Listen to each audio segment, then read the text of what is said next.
Hello mga mare! Welcome back na naman nga sa ating for today's video vlog.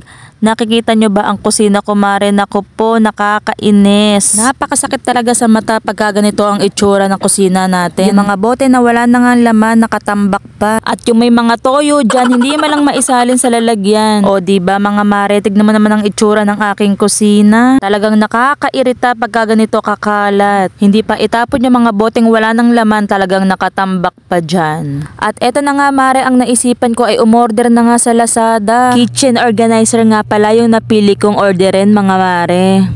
Para naman maging maaliwalas ang kusina natin for today's video vlog. At eto na nga, dumating na nga ang order natin mga mare. Napakabilis nga orderin dun sa shop na binilahan ko mga mare. Pagka-order ko, mga 2 araw siguro mga mare ay dumating na siya. At hindi nga ako nagsisi sa in-order ko mga mare dahil kompleto naman siyang dumating. Eto nga at i-assemble ko na siya mga mare. Kaso parang hindi ko alam kung paano to umpisahan. O akala mo talaga marunong kung saan pa inilalagay Pagka talaga first time mo palang magbubuo ng ganito ay nakakalito. O diba akala mo talaga marunong magkabit. Ayan nga at katabi ko si Master Toyo at busy sa kaka-ML. Hindi ko nga magawa siyang istorbohin mga mare dahil baka matalo siya. At baka uminit pa ang ulo niyan sa akin, mahirap na. Pag oras talaga na naglalaro yan mga mare ay hindi mo talaga yan may istorbo. Kaya nga no choice tayo mga mare, baka nga ako na lang ang magbuo nito. Kaso mahirap nga talaga at hindi ko mabuo.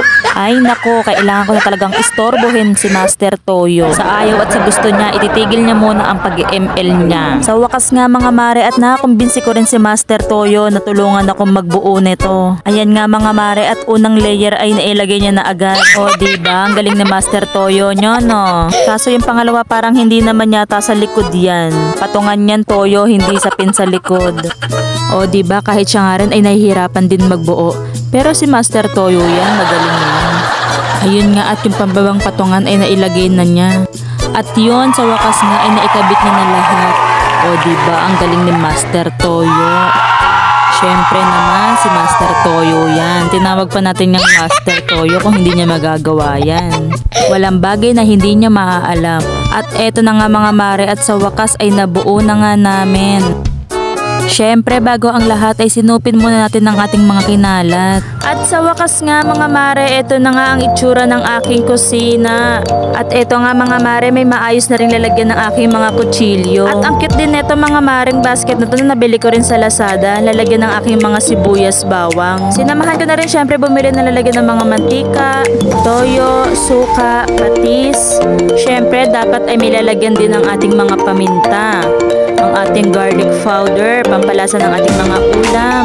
Syempre, dami na natin lahat mga mare. Binilahan ko na rin na lalagyan ng aking mga asukal. Dito ka nga lang pala yung nabili sa amin sa 167 mga mare. Andito rin pala ang aming pang movie marathon. Hindi mawawala ang popcorn.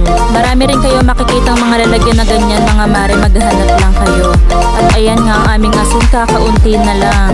O diba, ang ayos na ng aking kusina. Ang aliwalas tignan. At medyo lumawak nga ang space mga mare dahil meron na tayong maayos na lalagyanan. Hindi na pakalat-kalat ang ating mga toyo, suka, patis. Minsan talaga may maayos din patutunguhan ng pag-order sa Lazada. Huwag niyo naman kalimutan i-subscribe ang aking YouTube channel, Asot Pusang Gala. Salamat sa panonood!